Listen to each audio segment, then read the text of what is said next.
are you doing, folks? So today on the bench, as you can see, we have this beautiful yellow Amiga 500 Plus.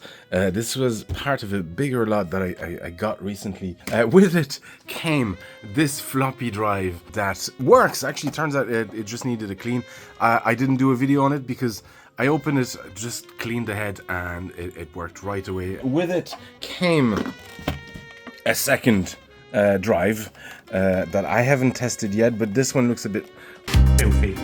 Worse for wear, at least it needs a clean. With it also came, and that's one of the reasons that I got this this hard drive.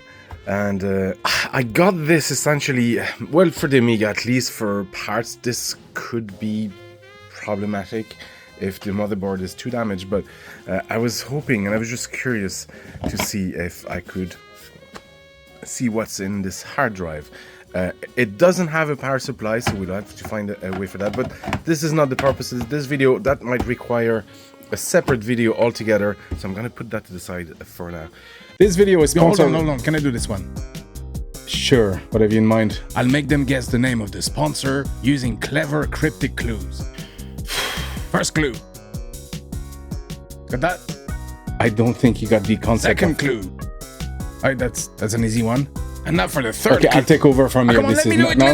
Now, PCBWay does PCB manufacturing along with part assembly, of course, but not just that. They also do CNC sheet metal fabrication and 3D printing. And they have a great project sharing section where you can see what other people have worked on and order them for your own projects. Thank you, PCBWay, for sponsoring this video. That's the last time I come up with ideas. If you know Amiga 500 Plus, and the issue with them is that they have a battery in them that leaks. The dreaded Varta, as they age, they leak and they can corrode the board. I haven't opened this. I'm not sure exactly. I haven't given this much of a look, to be honest, since I got it, which was a few days ago. And we have actually some traces of rust here on the connectors, which, I mean, isn't necessarily a bad sign or a sign of what's further inside.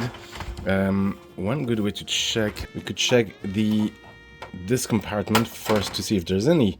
No, there's none, but very often, yeah, we can see little signs of green here, and there's no floppy drive. Never mind. I have plenty of drives anyway, and I've Gotex and all that kind of stuff.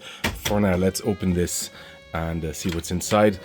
Alright, that's the top case removed. Next thing we need to can we just take out the keyboard connector, because we're gonna have to remove this, which is a good indication that this probably, yeah, they were able to remove the floppy drive here, whoever did this, but these haven't been removed. So, although I see these tabs here are lifted, maybe.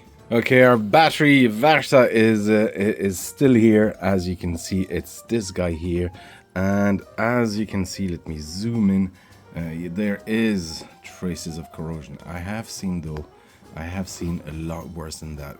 We got this area. Typically, it goes from the battery here. It can affect this area, and I've seen it creep up sometimes on this side and onto the connector here, but that doesn't seem to be the case. I've also, in bad cases, seen it just creep all the way here and sometimes higher. So I don't think this is the worst example of it. Usually, which one is this? Is this Gary? Yeah, usually this is a solid IC. I've seen the legs being all corroded and still work. These couldn't be affected, but more than likely in those cases, what gets destroyed is those tiny little traces here, and we can see some signs of a black and fading of the silk screen. Yeah, so we're gonna take out the battery. We can simply just snip it off, remove it altogether. All right, that's our battery removed right here, and I can see a bit better. It's not too bad. There is a fair bit of corrosion on the socket for Gary, and a little bit here on Paula, which isn't unusual. I'm also seeing some here, obviously, and there was some of that corrosion on the floppy connector. no visible damage here. It was just on the encrusted in the connector. So that connector itself might be, oh yeah, you can see it there. But you know what? It might be reusable first, and also we can treat this. So I'm gonna use just white vinegar. That's the go-to treatment for this, to neutralize the alkaline of the battery, and then clean that off with properly with the alcohol, and we're gonna have a look. Should we try to run it already right after, or maybe I'm gonna test all these individual ones in a different Amiga, including the Z80 and the Z80, the 68000 and the EEPROM here, or the ROM.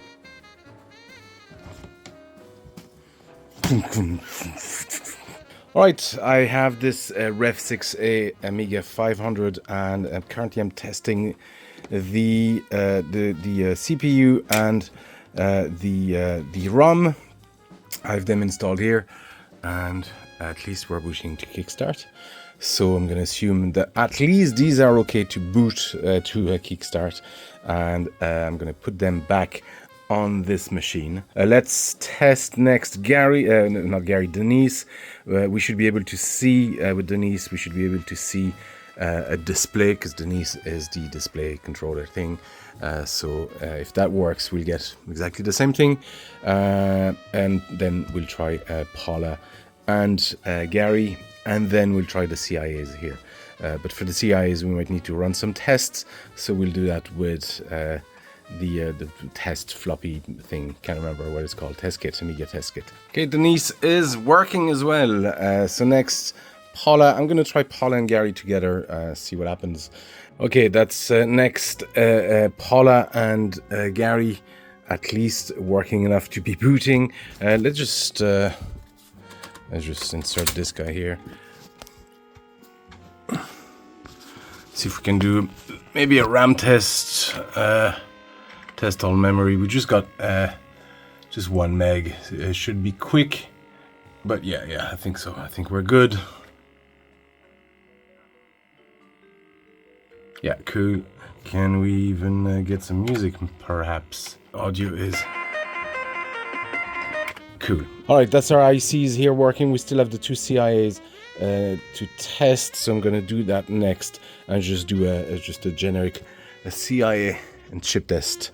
I have the 2 CIA chips here, and just running the tests. All comes out okay here. On it's an indicator that they're most likely fine. Don't always take things like that face value. These are pretty sturdy ICs in general on the Amiga, so what's likely to fail is more often stuff like the RAM. Actually, the CIAs will probably be the weakest one of the lot, but they're still very sturdy. But yeah, the RAMs, or maybe these over here due to corrosion.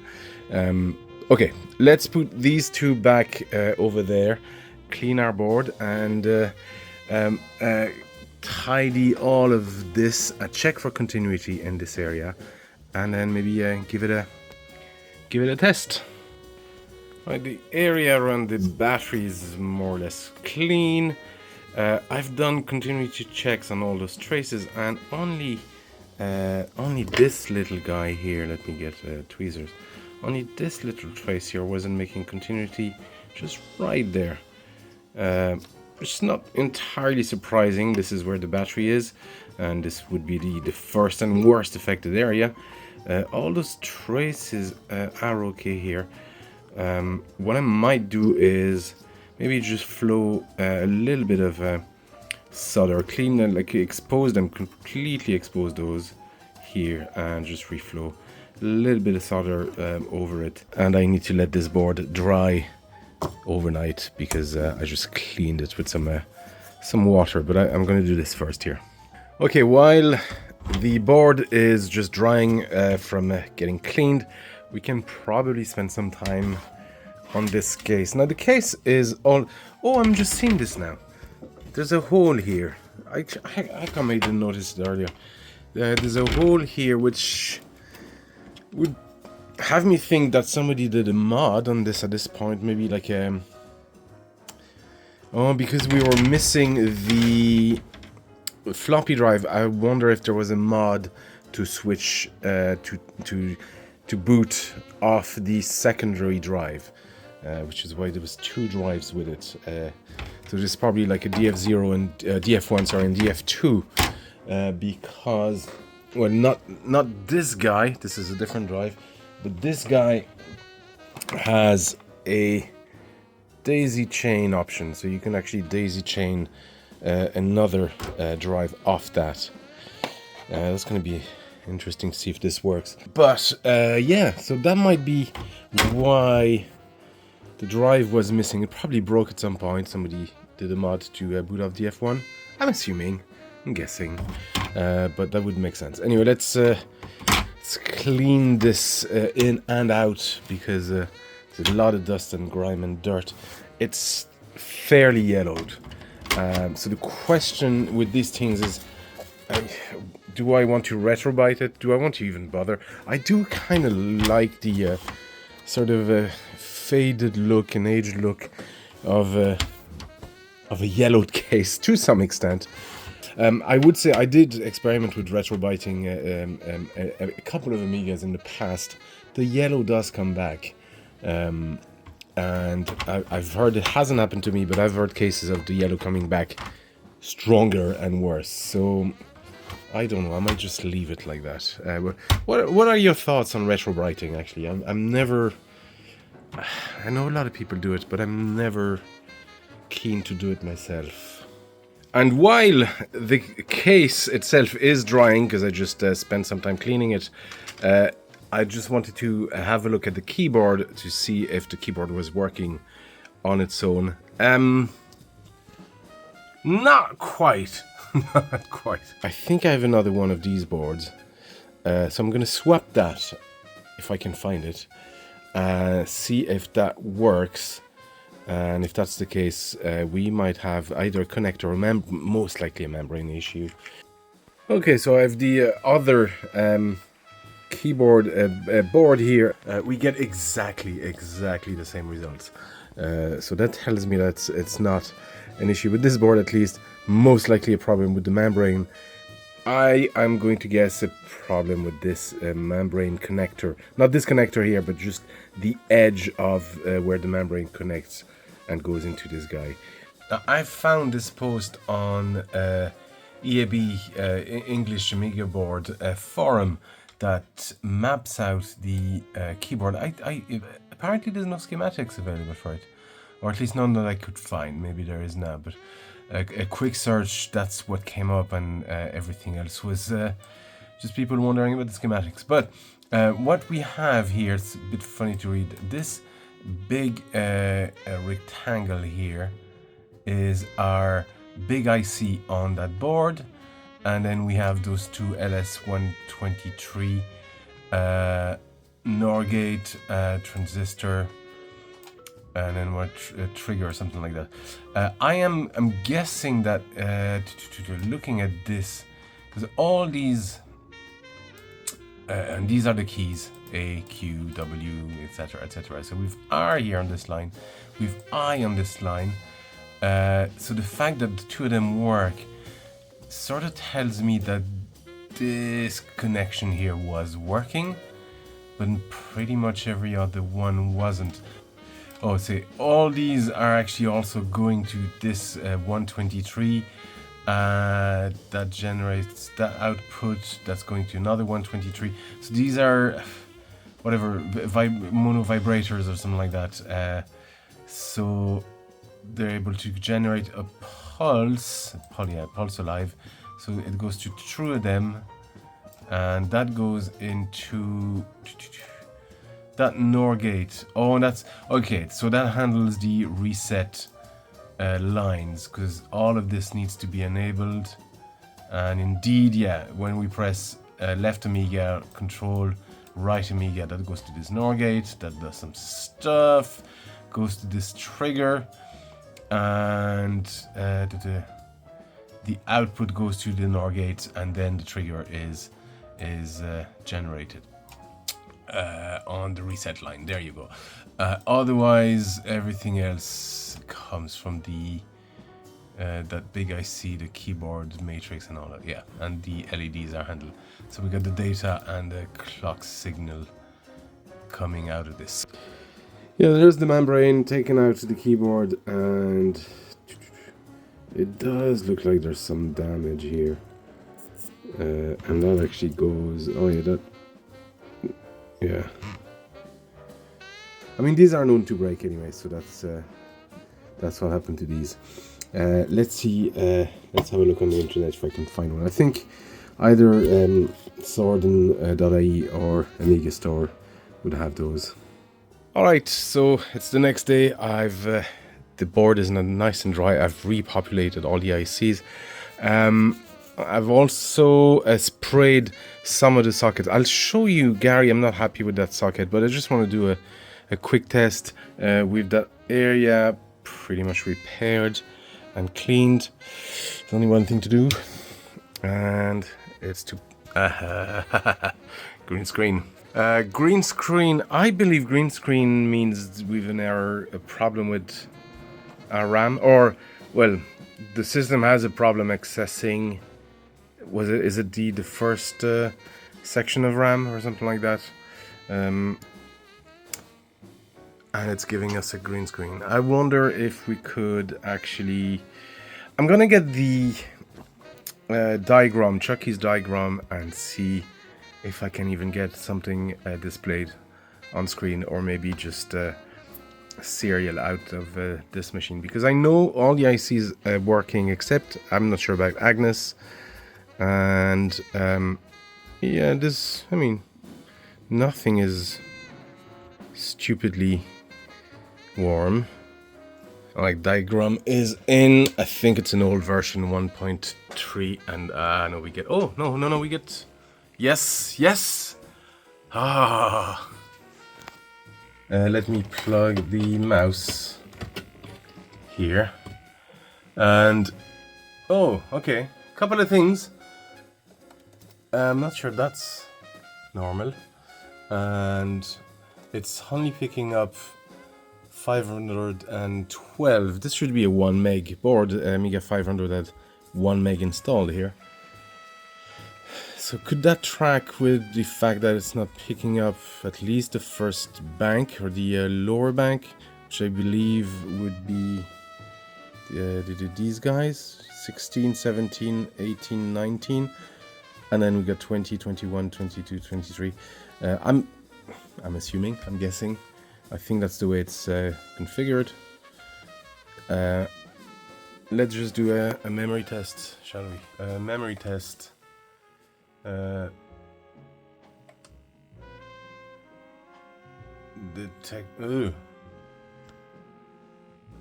Mem test cancelled. I didn't do anything, but pressing the mouse button doesn't do anything, and it's not even starting the test. Okay, so you know what? Let me try a couple of things. First, let me disconnect this guy, and let me show you the state of the socket under Gary. And Gary is a bus. It's a gate array, and it's bus communication and things like that. And look at the state, even with some cleaning, deoxit, and all that kind of stuff. So I want to remove that socket to eliminate that socket being a possibility. And usually when you get battery damage, it's not unusual to get battery damage under this guy, and sometimes this guy, and sometimes this guy. So I'm at least going to remove this guy, and will I just remove all three of them? I just want to inspect that the traces under here are okay, because I see some corrosion damage. You know, it might as well just remove all those three. We'll be able to check the traces underneath and see if there's any damage, because that's not impossible, and I've had that happen before. Okay, so this is a little while later. I have just removed all the ICs here, put sockets in them, but I've cleaned and tested all the lines here, and I think everything is fine. We have a new socket here as well for Gary, and yeah, so I'm not sure, but I had a quick chat to Chucky, and he mentioned that indeed the fact that it's displaying that 68 and then 3 exclamation marks as if it didn't exactly know what type of 68,000 this is, and then only displaying 512k is obviously an indication, as we suspected with the green screen, that the lower RAM is bad. Essentially the system cannot find the lower, I think it's 256 Ks that it needs, and essentially just throws errors or can't throw errors or exceptions or whatever. It's not starting essentially, and there's not enough memory available really in the diagram to run a lot of the tests, so I think that's why it's crashing. Correct me, Chuck, if I'm wrong on this. Anyway, I thought we'd have a look at serial output if there's any, so I'm going to just let me just start putty here. Yeah, it's on serial COM5. If serial is working, that's a big ask. So let's, but we should see a display and a RAM test. So there. Oh yes. Okay, let this run, and then I'm gonna stop the machine. So it's booting here to, yeah, and we're seeing the same display here. If I stop the machine now, we should be able to go through all that. So it's doing a RAM test, and it's writing that value at that address and reading it back. But the thing that always gets me on this is why there's 32 bits represented, because as far as I know, only 16 bits are used. And if you indeed look at the schematics, it's two chunks of it's four chunks of 4 bits. So you get 16 bits, and this is the lower RAM and upper RAM. I know it doesn't mean that it's, you know, one is this and the other one is this part. It just means that it just extends the available addressing memory. This is a 16-bit system. This also needs to work for 32-bit systems. So this is why this is addressing or filling 16 bits of data into the data bus.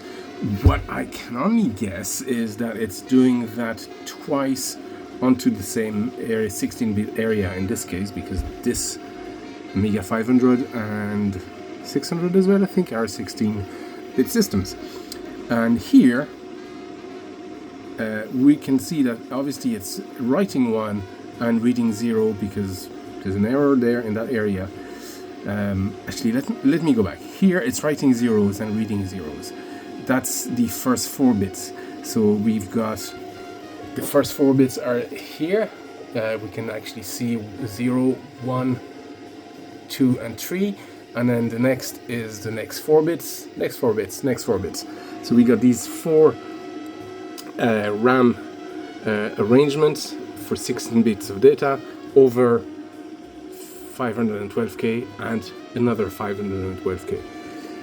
So here, what we're seeing is correct. It's writing zeros and reading zeros. It's writing 1, reading 1s, writing zeros, reading zeros, writing 1s, 4 1s, reading 1.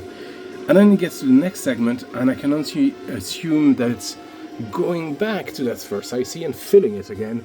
But this time, instead of filling it with zeros, it's filling it with 1s and reading zeros, and we get the error. The fact that it's writing 0 1s 0 1s and then 1s 0 1 0 actually helps us identify false positives. This is a false positive. It's writing zeros, but it didn't write anything, but it's reading zeros. And in this case, if you jump again to the next 4 chips segment, it's reading zeros, try to fill it with 1, but it's reading zeros and fails. Meaning, this guy, U16, the first 4 bits is bad. So let's replace this. Alright, so we've got our U16 socketed now. Put a new label on this guy because it was faded, and I forget what it is every time. So 1.3. I was going to use 2.0, but I think I'll stick to the Devil I Know for now and then explore 2.0 when I have a working system or on a different system. We'll see. Hopefully hopefully, let's power this computer. Okay. Oh yes, there you go. 10, so 16, because that's X. 16 blocks of 64K. That's yeah, that's our meg. At least it's finding. Yeah, it's not giving us any errors on the RAM test on the first. Was it 256 chunk? So there you go. Well, we were booting here anyway before, but let's do some memory test. Detect the chip mem. I think we're going to the test. I'm gonna wait a second and or pause and return when this is all ran. But yeah, this is essentially what it was. Our first 4 bits on our first 512Ks were unavailable, so it couldn't actually find the entire block of 512Ks, and then the second block was found, so that's why we only saw, or we saw 512, but it was the second block up higher in the memory map, so we couldn't access that in any sort of way. Yeah, 1 meg test module.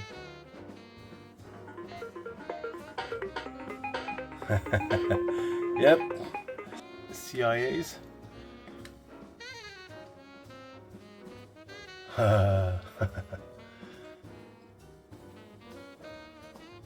Cool.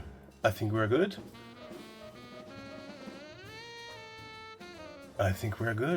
Obviously video is working as well because we're getting an image and colors. I'm gonna try and put the original kickstart in there. We know it works. It's kickstart 2.0, so we might have a working system. Fingers crossed. Okay, original ROM is in. Let's try this. Oh! What happened there? We still have it. Okay, cool. I think it's looking for the floppy, but there you go. Oh my god. Nice. So all it was essentially this guy. There was a small trace broken here as well, but we fixed that. Obviously I'm happy I changed the socket for this, socketed these guys. I was thinking about changing the socket on Agnes, but I don't think it's needed. I think Agnes is working just fine.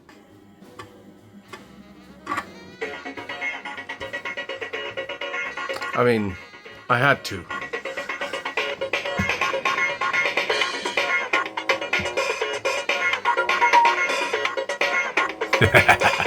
Right, while I'm waiting on the membrane, I've taken the keyboard entirely apart. I have the keys soaking in soapy water for a while. I need to scrub them individually. Look at this. This was how much dust and crud was under the keys. The springs here, I'm going to soak them in WD-40 overnight, just to get rid of the rust. But yeah, let's go clean this. Just loading, putting this keyboard back together. It's a very chilled sort of activity as you're putting the keys one by one. And all my keys are now lovely and clean. There's obviously a lot of yellowing on these, but I'm not gonna bother doing anything retrobite. All right, so I have the motherboard now back in the case. I've fitted the floppy inside, so you need to either have the original mount, or in this case I had to 3D print a mount, and it's 2 mounts to fit it. And because this was a Sony PC floppy drive with an existing button, I found a 3D model. It's a bit big. I might redo it a bit smaller, but I found a button that would actually fit, because they're non-standard. Like every manufacturer is different, and the Mitsumi one button won't fit on those. It's this sort of design, and it needs to be offset to the side. It's these guys.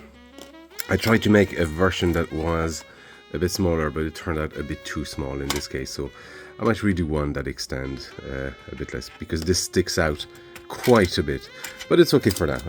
We'll live with that for a while.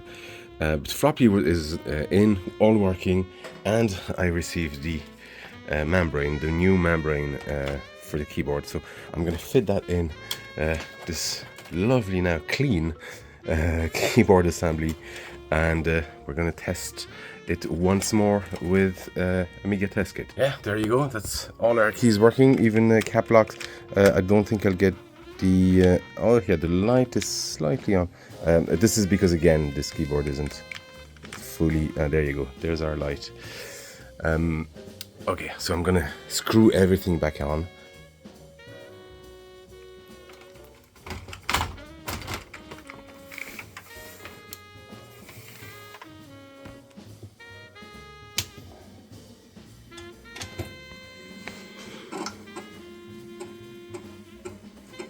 Anyway, folks, here it is. This is a successful repair on this Amiga 500 Plus. It could have been a lot worse.